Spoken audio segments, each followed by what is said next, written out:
dunia mulai melihat pola yang selama ini tersembunyi di balik asap rudal dan propaganda.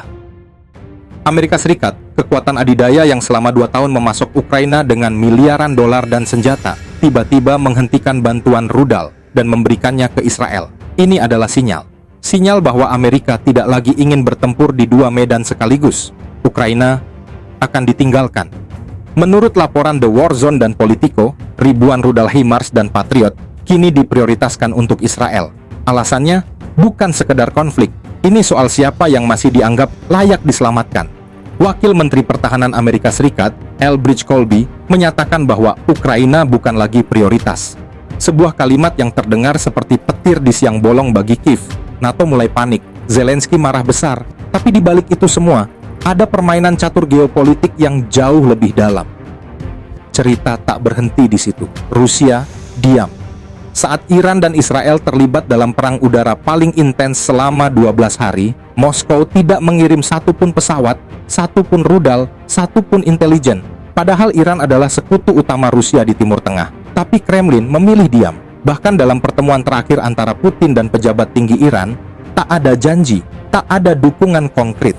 Hanya retorika kosong berupa kecaman terhadap serangan udara yang dilakukan Amerika dan Israel ke Iran. Ini bukan kebetulan, ini kalkulasi. Kemungkinan besar telah terjadi kompromi antara Donald Trump dan Vladimir Putin. Amerika setuju untuk menarik diri dari Ukraina, dan sebagai gantinya, Rusia tidak akan ikut campur dalam konflik Israel-Iran. Sebuah grand bargain yang mengatur ulang peta kekuasaan dunia. Rusia dapat Ukraina, Amerika dapat Timur Tengah. Dan di kawasan itu, Iran adalah penghalang terakhir. Bukan Suriah, bukan Irak. Mereka semua sudah lumpuh. Iranlah satu-satunya kekuatan yang masih mendanai kelompok perlawanan dan masih melawan hegemoni Israel.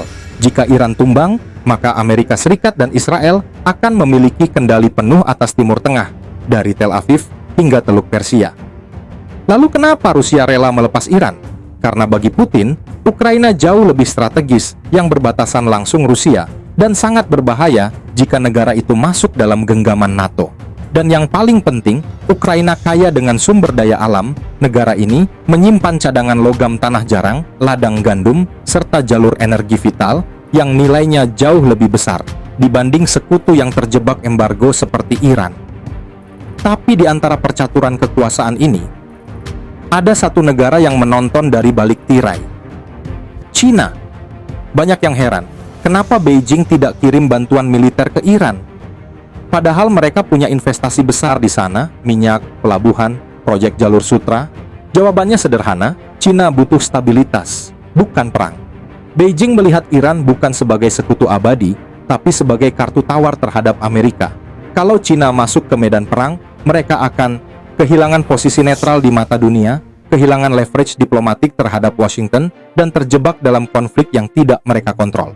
Apalagi, prioritas utama Cina bukan di Teluk Persia, tapi di Laut Cina Selatan dan Taiwan. Mereka sedang membangun armada kapal induk dan memperkuat jaringan pangkalan luar negeri. Cina tidak ingin terganggu oleh konflik yang bukan prioritas utama. Dan hari ini, dunia bukan hanya menyaksikan perang, tapi pembagian wilayah pengaruh yang bisa menentukan wajah peta dunia ke depan. Pertanyaannya, berapa banyak negara kecil yang akan dikorbankan demi konsesi para raksasa? Narasi ini belum usai, tapi bab selanjutnya akan ditulis dengan darah dan diam. Inilah era baru. Dunia tidak lagi bicara soal kebenaran, tapi soal barter kekuasaan. Dan yang akan kalah adalah mereka yang tidak masuk dalam kesepakatan.